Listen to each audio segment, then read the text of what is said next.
Hello, and welcome to Ending Physician Overwhelm. I'm your host, Dr. Megan Mello. I'm a family and obesity medicine physician, as well as a certified life coach for physicians. In this podcast, we talk about how the learned habits of people-pleasing, perfectionism, and a lack of boundaries show up in our lives and how they contribute to burnout, exhaustion, and overwhelm. The healthcare system is broken, my friends, but let's not wait for it to be fixed in order to feel better.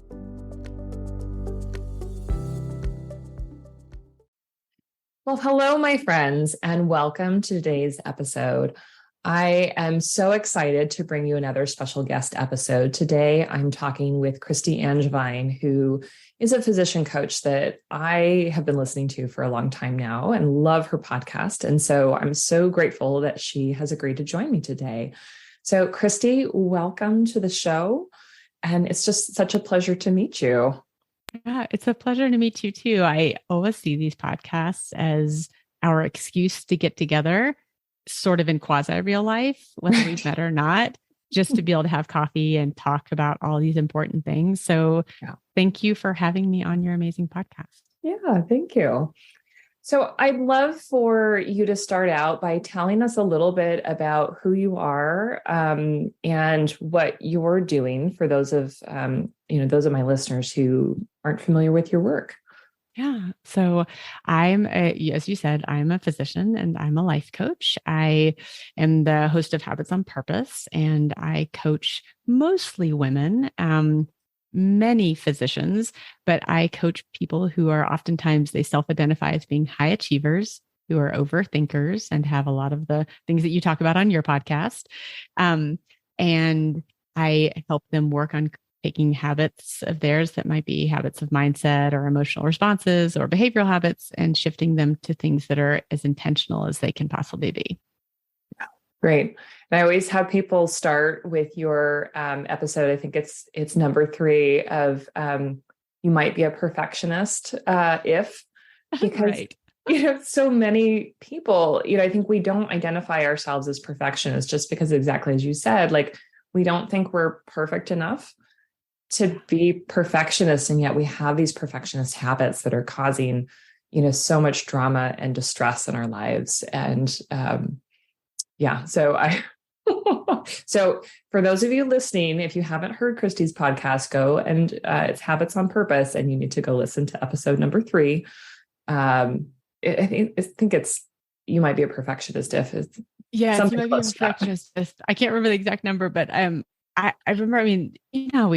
I'm sure this is something that you can relate to, but I find most of my work coaching is coaching basically myself or coaching me from 20 years ago and bringing what I felt like I needed because it's the work I'm most familiar with. And I remember where I was sitting when it dawned on me that I had a perfectionistic thinking pattern because I pretty much knew that wasn't me. I ignored everything about perfectionism. I skipped over those podcasts. I just didn't, I had my eyes glazed. I was like, that's just not me.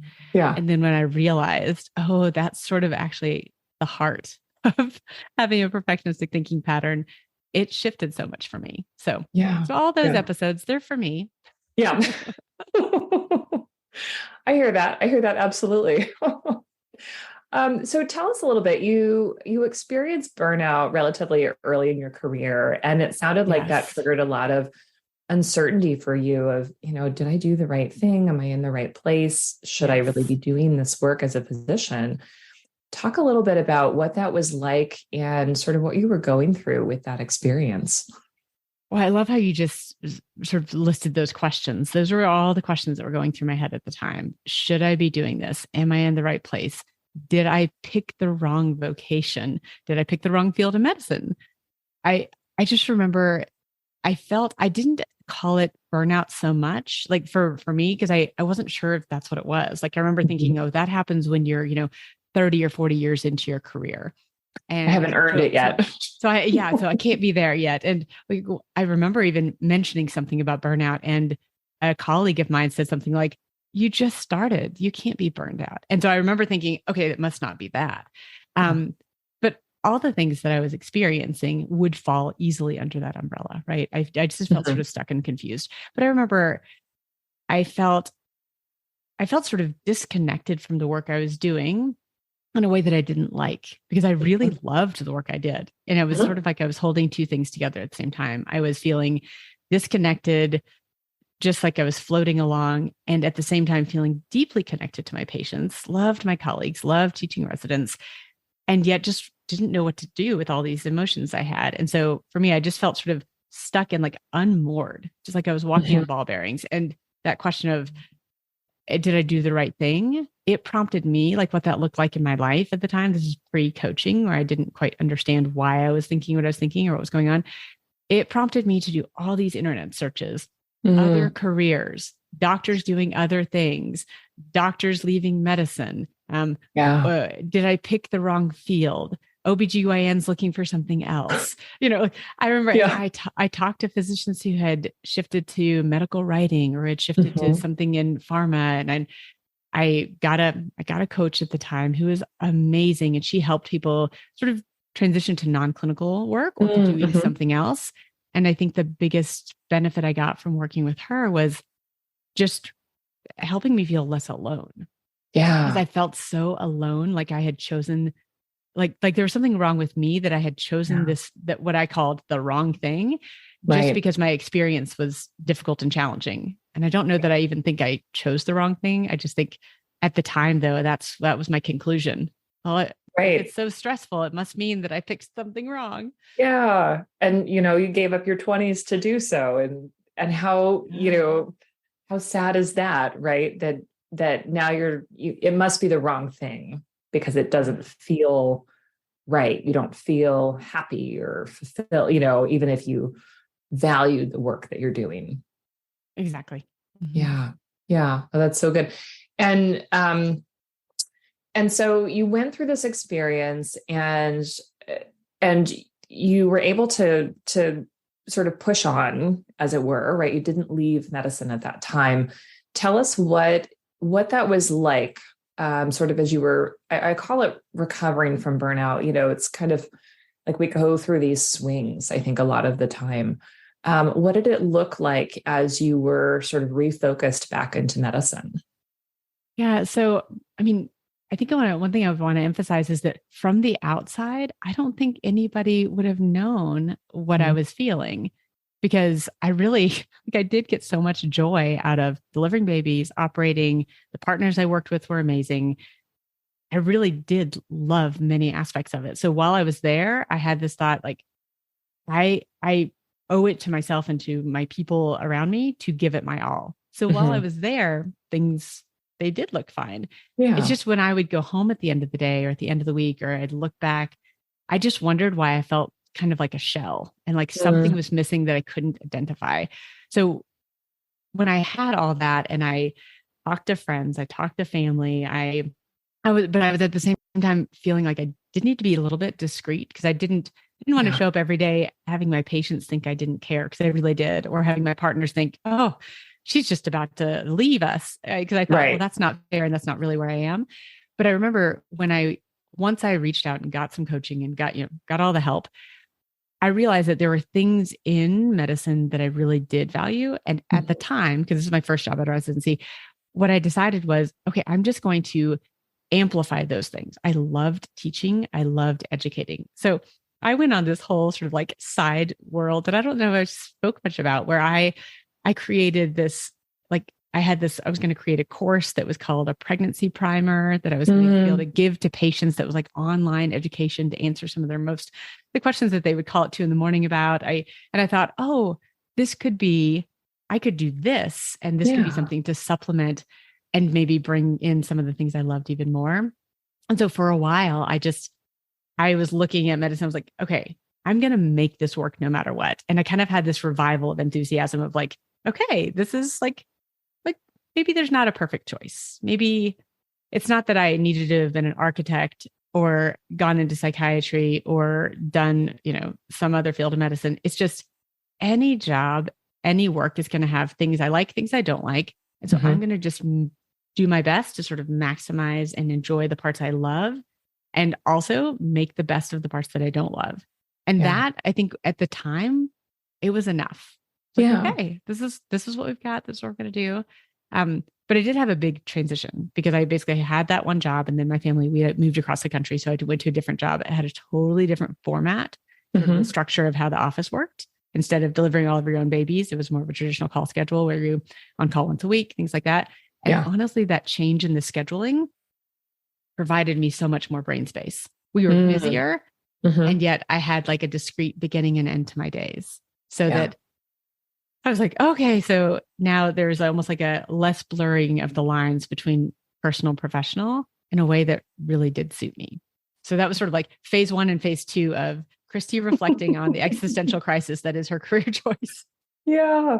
Yeah. No, I think it's so funny, how we do make those little, add, I'm going to drop this a little bit, and I'm going to add a little bit more over here and see if that balance works. And, and sometimes, yes, of course it works. And sometimes, it makes us dread the parts that we don't like even more. And, but, it's interesting to think about, everyone's experience, yours and mine and everyone listening.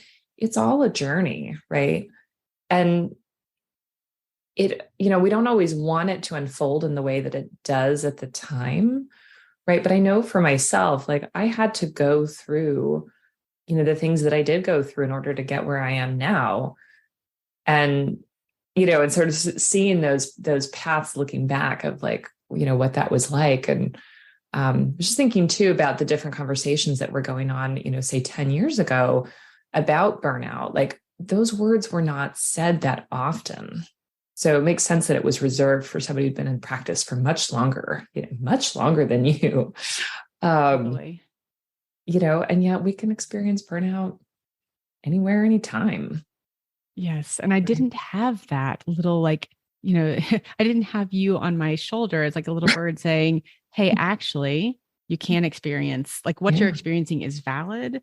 There's nothing wrong with you. And you can experience it at any point in time, even though the dominant narrative that maybe you're steeped in right now hasn't given you the words to articulate this, or other people think, right? Because I very much like I look to my mentors and look to my colleagues who've been practicing longer than me for, surgical tips, for clinical management, for how to do this thing of life and medicine.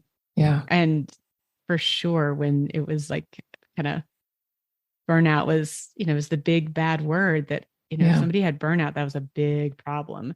And something was wrong with them for sure. Was wrong with them. Right? And I remember as a resident too, seeing attendings who I would now label as somebody who's experiencing burnout. And at the time, just being like just really struggling because I had so much enthusiasm. And I was wondering, how could they not? Where did they lose? Where did the spark go? Where did the passion go? And then to experience myself feeling feelings that seemed comparable. There was an element of shame and secrecy there where I thought, I sure better not talk about this too much because I'm whining, I'm complaining, and I'm making a big fuss out of something that is probably fine. That was what I had in my mind that kind of did keep me feeling a little bit shackled. Yeah. And I had the same sort of experience, as a student and as a resident. And, at the time it would seem like, the women physicians in particular, like their version of burnout was often anger and really just a disinterest. I remember showing up and, kind of knocking on someone's door and as a student and, like, oh, I'm here to work with you today. And she just kind of, I'm collapsing. For those of you who can't see me, I'm collapsing down, shoulders, with this deep sigh. And I was kind of like, what just happened? Like, of course, in my naivete as a student, right, I'm like, I'm here to help maybe, but, having been through it later and sort of having my own experiences with trainees, I'm like, oh no, I get this. She was really, really overwhelmed and kind of at her end. And here was one more thing that she needed to do, in her already busy day. And I'm like, okay, I get this now. And now I would label that as burnout. But at the time I was just like, I don't know what just happened. Yeah. Yeah. Gosh, I love how you describe that because I think it's so nice now that with making these terms more widely understood for trainees and for attendings alike, I think it helps us understand our experience so much better. Yeah. Yeah. And so I'm wondering if we can transition a little bit, and then I'd like to hear sort of how you got started with coaching. You say that you sort of stumbled into it. So tell us a little bit about what that looked like. You'd already worked with a physician coach in the past, and then, sort of got back into medicine and had this enthusiasm for teaching. What led you into sort of tiptoeing into coaching? So I honestly didn't know much about physician coaching. Even when I had my physician coach, I knew I needed something, and it's just who I found. And she was amazing, and a totally different style of coaching than like what I ended up learning about later. But I think it sort of primed me to be open to it later, having had a good experience. But I discovered coaching. I was on call one night watching a fetal strip and listened to a podcast, and it was a podcast I reluctantly listened to. It was about weight loss, and it just wasn't really my passion. But people had said, "Oh, you can listen to Katrina Ubell. She has this podcast about weight loss. She's a pediatrician turned life coach. It's got all this, cognitive behavioral stuff in it." And I'd heard so many like concepts that I thought were interesting that I thought, okay, well, fine, I'll just pull up this podcast. And I was hooked by all the mindset and all the interesting coaching aspects that were pure coaching, regardless of the topic matter. Right. And so I started researching. I was like, so where did this woman train? What is this coaching thing about? And my eyes just opened to a field that I knew nothing about before, and I had all sorts of, really negative connotations to, the phrase life coach, what it meant, what it didn't mean, because I just didn't really know what it meant. And I quickly discovered that what coaching was something that I had been probably looking for decades. I didn't know it existed, or at least I didn't know it existed in a way that would resonate with me and my system, what I like to do. Right. So I just started researching all the things and ended up deciding, you know what, I really want to go get training in this, almost because of, being a consummate student. I just wanted to know all the things. So even if I was going to be a recipient of the coaching, I wanted to understand how the mechanics worked. I obviously have to sign up for certification. Because I can't just read about it. I have to immerse, right? Can't just participate. Nope. Totally. Which is comical looking back, but it just made so much sense. And I thought at the time, I remember speaking of my husband at our kitchen, and I said, I know you're going to think this is kind of strange because he didn't know anything about it either, but there's something super meaningful about it. I can't explain. I feel like I have to do this. And yet I recognize this might seem a little bit irrational. Yeah. And I think it could be. And so I wrapped it in a wrapping paper of rationality with, you know what, probably like when I retire, it might be something like I dabble in, and we can travel, and I can still do some of this coaching thing on the side.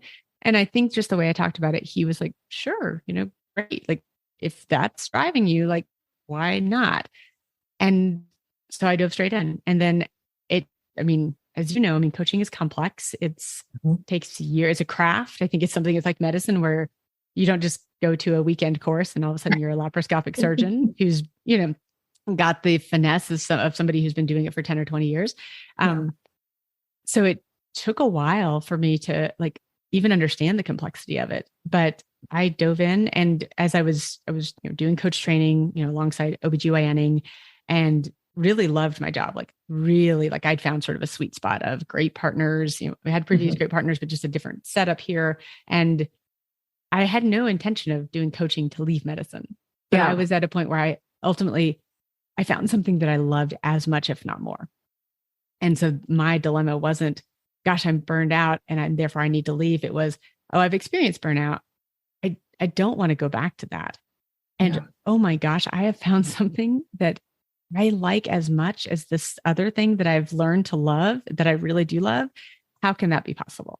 So I remember just sort of feeling like a little bit just confused. How am I going to do this? Do I let something go? Do I not? Do doctors actually walk away from medicine when they're happy? Wait, who does that? That seems risky. You're leaving something extremely predictable, and you've got these huge, massive loans, and you're going to be if people could see me roll my eyes, you're going to be a life coach. You're going to be a life coach? How are you going to show your face in public again? How are your partner? All the questions. Yeah. Yeah. I love that. And then, yeah. And then you're at this decision point of like, and from a clean place, so you and I trained at the same group, the life coach school, and they sort of talk about making decisions from a clean place, or dirty decisions, and dirty decisions being, you're feeling burned out, you're feeling angry, you're feeling upset, and you quit in a huff, right? Which can be a fantasy for a lot of us of like, I'm just going to storm out one day and they'll be sorry, right?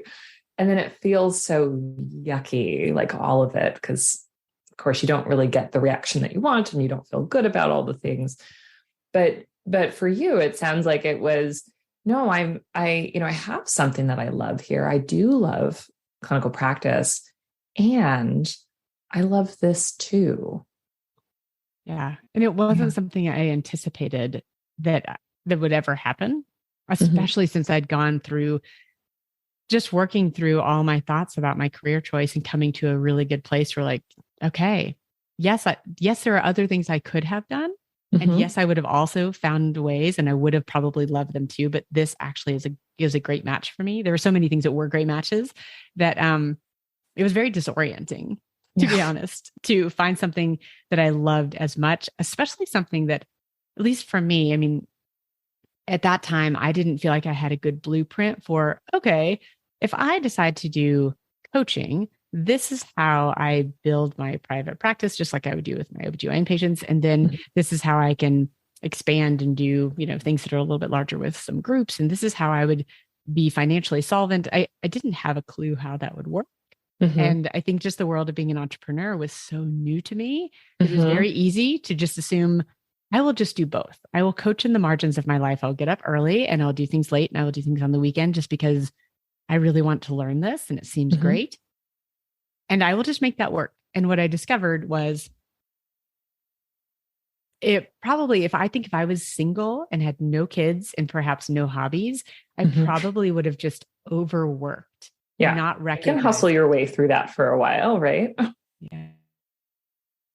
Exactly. And so I think I probably like fast forward 10 years would have looked back and realized I had left some things behind.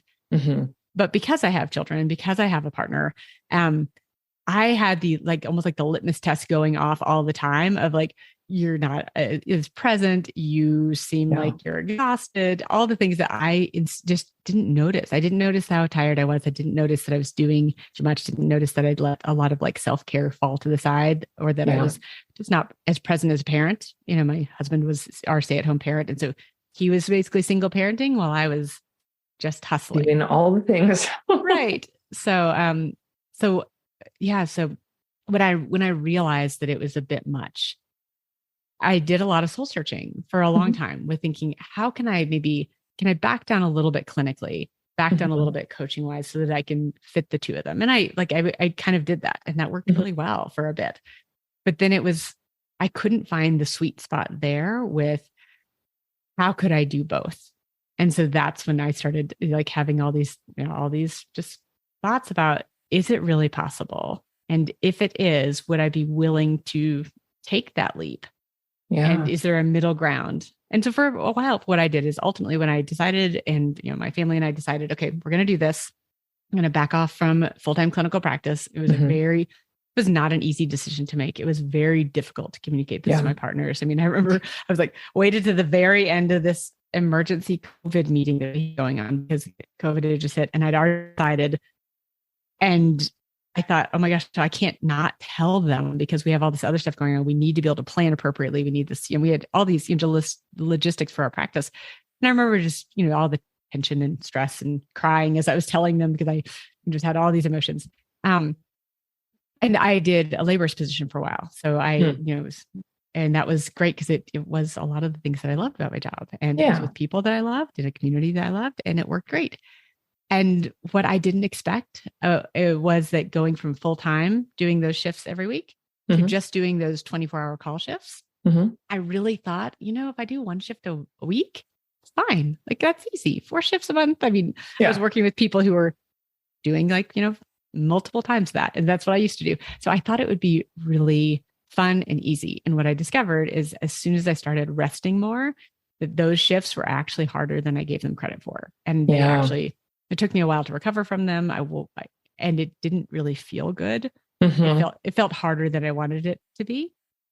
And that was interesting too, because I was working with people who were working so much more than me. And so it was almost like somebody who, you do 5 minutes of work and you're like, oh, I'm just so tired. Watching other people who are working so much more that it was also disorienting again. We're like, okay, what is going on? Does it make sense that this is so tiring? Or it maybe isn't filling my cup up as much as this other thing with coaching was. Yeah. And so then ultimately with that and lots of coaching and thinking about things, I did the labor suspicion for about 5 months and then decided, okay, I'm going to close that door, for now. I'm going to keep my license and keep all those things just in case, but I'm closing that door and I'm just going all in on this other field of being a business owner. Yeah. And looking back at that now, like, where do your thoughts go, when you sort of think of like, oh no, I really did sort of close that, not completely close the door, but I really stepped away from that and I'm doing this other work now. Yeah. So I will say it really does, like, especially for somebody listening, I don't want to paint a picture that just makes it sound like my life is serenity now. And I just look back and the narrative I have, the story I tell myself is all positive. Because there are days where I will look back and I will think in a way that I will experience anxiety. I will experience all the things, right? But my dominant take on it is, wow, that took so much courage. Yeah. And I mean, I'm kind of impressed with the me that did that, because it really does take a lot of guts to step away from something that has so many knowns, even if there are some things that maybe you don't love all of. Yeah. And I think it takes just a sense of determination to pivot away from something that you actually really do like. To do that and to step into the unknown, which I feel like the unknown becomes, it doesn't stop being the unknown like a year or 2 or 3 or 4 or 5 later of being an entrepreneur. It's still the unknown in ways that my clinical practice was never. Yeah. I mean, I will tell people that, yes, if you did something really wildly egregious, you could probably be fired. You could probably be asked to step away. And so there truly would be an element of unpredictability for your practice and your income. Yeah. Or if something happened to you, people got laid off and, all the things that happen. Yeah. Anything medical. Sometimes fired without knowing why. Fired without knowing why. Yeah. Or if something medical happened to me such that I wasn't able to practice because of, something wrong. Yes, those were there, but barring those things, and those for me went into the category of big life events that could affect anybody, anytime. So, but barring those, everything else is predictable versus now the unknown. There are still those things, right? Something could happen. I could get fired by all my clients. I could have a medical problem, but barring those, there are still unknowns. So when I look back, my most common thought is wow, that's so amazing that I had the guts to do that.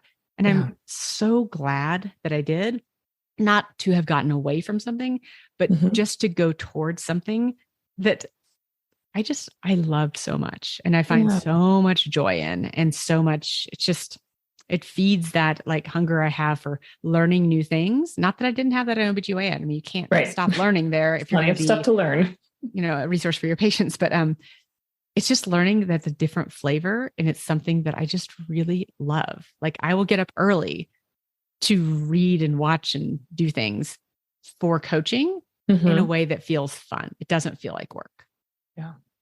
Yeah. Oh, it's so great. And I think recognizing that uncertainty and just naming it, because, I think for so many people who are considering, some kind of a job change, whether it's moving from one clinical position to another, or moving to something non-clinical or something completely different, that uncertainty feels quite dangerous to us. And I can see that as a reflection of our training, right? There are some times, right, when not knowing is certainly a part of medicine, but also it feels very unnerving. in a way that maybe is not present if you're an accountant or, some other profession where the consequences are perhaps less serious, right, than kind of the life and death. But that uncertainty stops so many people from making decisions to do something different. And so seeing that as an act of courage, I think is so helpful to call out, right? Of like, I chose to take the brave step here, and I'm glad that I did. I love how you just said, though, that uncertainty can feel like a stop sign and feel so viscerally dangerous and risky. And I think that, definitely as a product of our training, and also just how we're, I don't know, the right word is how we're wired or how we're designed, but just to see the unknown as kind of, it's spooky, therefore it's risky, therefore it could be potentially harmful. Yeah. Therefore, I should do things to avoid that. And it does, it makes good sense, right? To be mindful of those things. And at the same time, knowing that uncertainty can be a stop sign, I think it can block us from, and where you were kind of going is that it keeps us from making decisions. And that's probably, when I look back with the vision I have now, when I look back, I think that it was just the decision that I am going to figure this out. Yeah. That decision, I really think, helped propel me into being willing to go towards the uncertainty and to feel the uncertainty. Because I think if I hadn't hadn't made a clear decision of, I will figure this out, I would have probably just been in this limbo of, well, I don't know if I'm going to figure it out. If the stars align and maybe it works out, then maybe, and I wouldn't have actually decided to go towards it in a way that, like, as soon as I stepped away from like my laborious position, it did feel like a massive departure. I mean, not that I couldn't go back or do something, but there's lots of there's a certain point past which where you need training and mentorship. And for me, like my take on at least my prior role was that, especially as an obstetrician, especially as a surgeon, there are things that when I do them regularly, my skill level is much more fluid than if all of a sudden I went back to it today. And I think the stepping away from that aspect of things, it took that courage, because I had to decide, okay, no matter what, I will figure this out. And that was sort of the mindset piece that I think really helped lead towards all the things that, are my life now. Well, and I would call out in what you just said too, there is a trust in yourself with that, position of, I'm going to figure this out, right?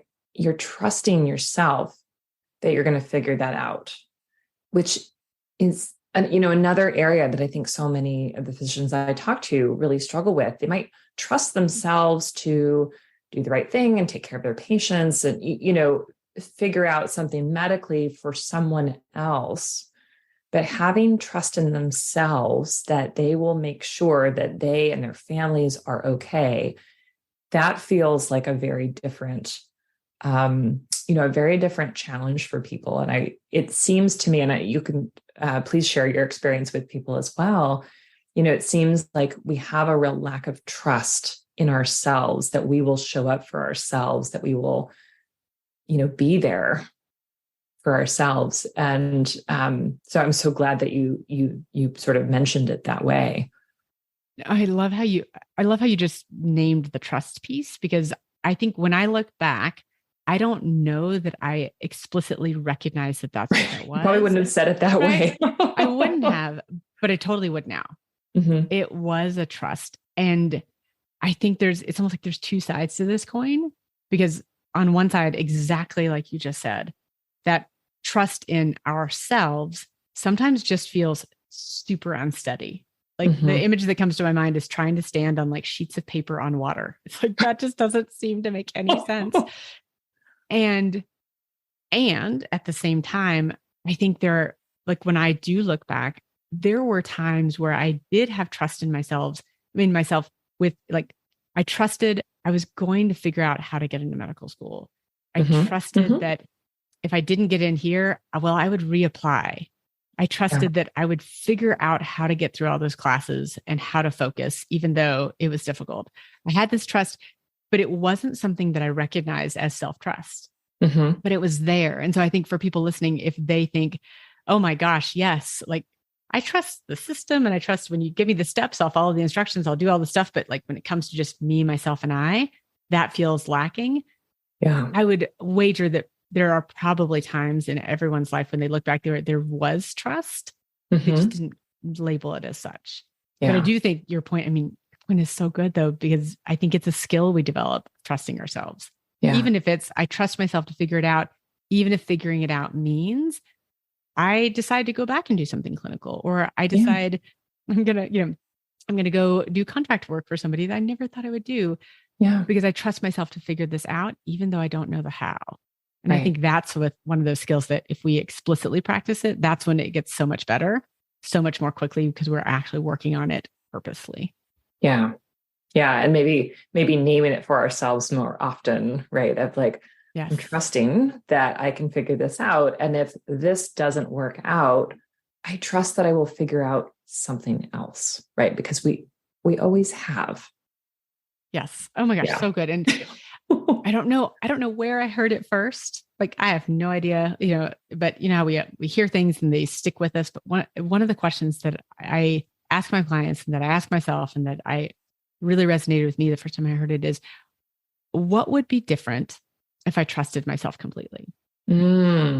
And, or any variant of that, like, what would I do if I trusted myself completely? What would I not do if I trusted myself completely? What would I go for if I just, if I trusted myself completely, what might that look like? And I remember for me thinking like, that's insane. What do you mean trust myself completely? That sounds like antithetical to my. Have you met me? Have you met me? I'm the second guessing queen. I don't trust myself until, the last minute, but just to open up to that possibility, even if it feels uncomfortable, I think is so good. Yeah. Oh, yeah. I feel like we could go on and on about that for a long time and have a great discussion. And I'm gonna dial myself down a little bit so that we don't extend into hours. But I'd love for you to share a little bit about the work that you're doing now with both physicians and non-physicians, and including, if you wouldn't mind mentioning, you do some somatic work and you do internal family systems work. And not everyone who's listening will be familiar with that, but if you would share kind of, how you incorporated that and, what that looks like for people. Because I know I've found internal family systems work quite powerful to be a recipient of. So I'm curious kind of what your experience was. Yeah. So let's see if I can remember everything you said. So, we can split it up. How about we'll talk about the somatic and the internal family systems work and how you sort of brought that in, and then I'll ask you the other ones again. No, that's great. So, because I focus on habits and because in the beginning of my coaching, I was focusing on helping physicians change their relationship with alcohol. And a lot of physicians felt uncomfortable talking about alcohol. They didn't feel uncomfortable talking about habits. Not a problem talking about a little overeating, a little over drinking, a little over shopping, a little bit over scroll, no problem. And so I realized that it wasn't alcohol per se that I was interested in coaching on as opposed to something else, but it was habits in general. And as I learned more and more about habits and kind of like with coaching, I discovered internal family systems. What I realized is that there was such a beautiful overlap that worked well for my clients and worked well for my system. And so internal family systems is, for the listeners who don't know about this, was created by Dr. Richard Schwartz, who's just a traditional family therapist, and started seeing empirically things from his clients with how they would describe their relationships. And they started mentioning things like, a part of me wants to go eat all those potato chips. And then after I do, another part of me tells me I'm a stupid fat pig for doing that. And then another part of me feels deep shame. And so then I go eat more to feel better. And he just realized, there are all these quote parts, and I'm doing air quotes for your listeners. Yeah.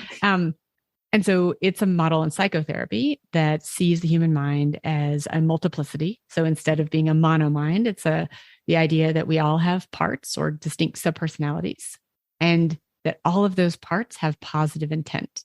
So internal family systems as a paradigm, they don't try to go after the inner critic and like eradicate it and make it go away. They try to understand the part that offers criticism so that they can understand how it came to be, what it's trying to do for you.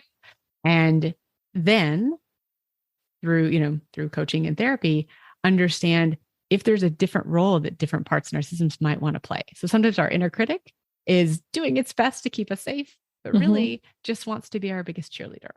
So the overlap between understanding parts of us that might fuel habits that we don't love and understanding them from a different way that included looking at the body has been super helpful. So the somatic part of things is, as a physician, I felt like I walked around as a head without a body. I ignored every emotion. I either put them in a box or I pushed them away or I pretended I didn't have them. And bringing in somatics, it makes so much sense for me when I realized, this is like, I'm experiencing life from the neck up and not quite understanding from the neck down. And so once I understood more about emotions and how we experience them in our bodies and how you can coach by doing more than just talk coaching, it was one of those things like, you just can't unsee something. I just realized that it was absolutely have to do this too. It was actually just going to be super ineffective for me to coach myself and my clients without bringing these pieces in. So kind of like with the coaching, like, I must do all those trainings, all the certifications. I decided a few key courses that I wanted to do. And, as a non-therapist, I still loved how internal family systems work so well for coaches too. So you don't have to be a therapist to integrate it into your practice. And we could, again, talk for hours about these things too.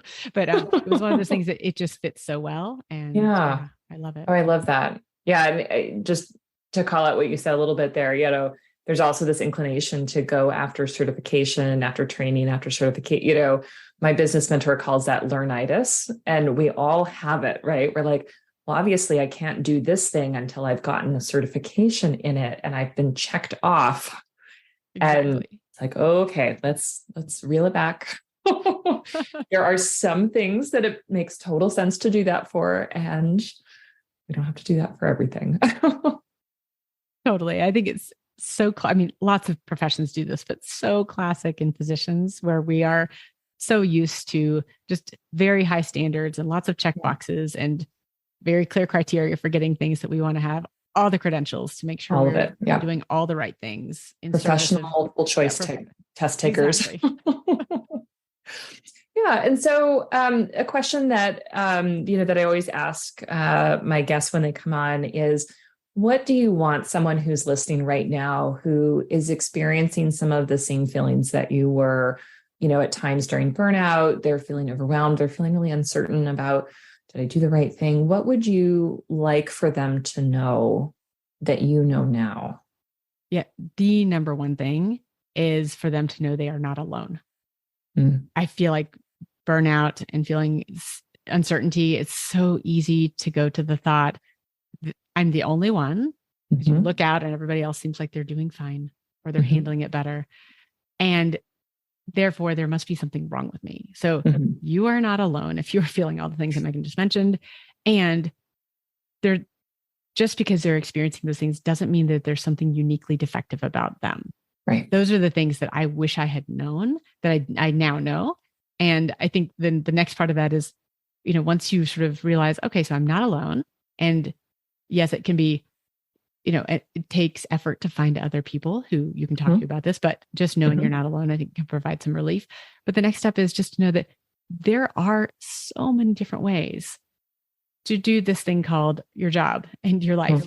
And there is always a way to do something that can feel better, even if it is one huge big black box of uncertainty and seems super spooky right now, which I totally get. There is always a way. And there's, you can always find help to figure out what that way might look like for you. Yeah. I think that's so important there's always things that you could do, and recognizing again, there's that uncertainty piece of like, I don't know what the right thing is. I don't know, about this or this or this thing.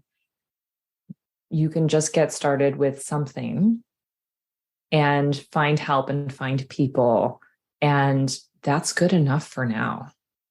Exactly. Right? Yeah. Oh, so good. So tell my listeners, who, are hearing you maybe for the first time, where they can find you, where they can learn more about you. And we'll certainly have links in the show notes, but I'd love for you to describe a little bit more about the work that you do with people. Yeah. So I keep everything simple so that for people to find me. So my name's Kristi Angevine, and that's where I am on Instagram, Kristi.Angevine. And everything else is Habits on Purpose. So it's habitsonpurpose.com. My podcast is Habits on Purpose. My Facebook group's Habits on Purpose, all the things. But the work that I do now is I do work in two flavors. I do private coaching. I keep a small panel of one-on-one clients. And then I keep a small group coaching program called Habits on Purpose for Physicians, both of which, we do CME. Mm-hmm. For both of them, they have similarities and differences. But for my private clients, we usually are doing a mix of, like you mentioned, somatics, internal family systems, and then just other modalities of coaching to help them figure out why they do what they do, why they think what they think, so that they can understand sort of their defaults better and then shift them. And it can be very immersive. And so that's one of those things that's so great for people who like that private, confidential experience. And then with group coaching, we focus on a lot of the tools that people can use, a lot of the things that you've mentioned on this podcast for how they can take tools, learn how to implement them, have help and do it with others in a community of other women who are doing the same work so that they can then go into their regular life outside of a coaching container and keep applying them with confidence. I love that. And like I said, we'll have links to that in the show notes. And so with the group program, that's exclusively for women physicians. And with the one-on-one, that's primarily women, but not exclusive to physicians. Correct. It's for all the humans. Yeah, all the humans. It's for all the humans. Very good. Well, Kristi, thank you so much for joining me. I was thinking before we got on the call today that one of your episodes, maybe a couple of months ago, you had a guest on that you were really excited about. And I remember sharing, you shared like, oh, I'm just I'm such a fangirl, just kind of geeking out right now. And your guest shared, and I don't remember what her name was, but she shared, well, someday somebody's going to do that for you. And I had that thought of like, oh, that's me. That's me. I'm the one who's going to fangirl with Kristi. So that is so sweet. I love it. Just such a pleasure to have you on and to get to meet you and chat with you. So thank you so much for your time today. Oh, well, thank you for having me. It really was a pleasure to be able to meet you and talk with you. And I just love the work that you're doing. You're a great conversationalist, wonderful interviewer. And it's just this work on physician burnout and all the downstream effects that physician burnout can have, not just on physicians experiencing it, but on their family, their communities, everything. It's just critical work. So I'm so grateful that you've taken it on. So thank you. Yeah, thank you. All right, my friends, that's the show for today. Thank you so much for tuning in as always. And until next week, we'll catch you later. Bye-bye.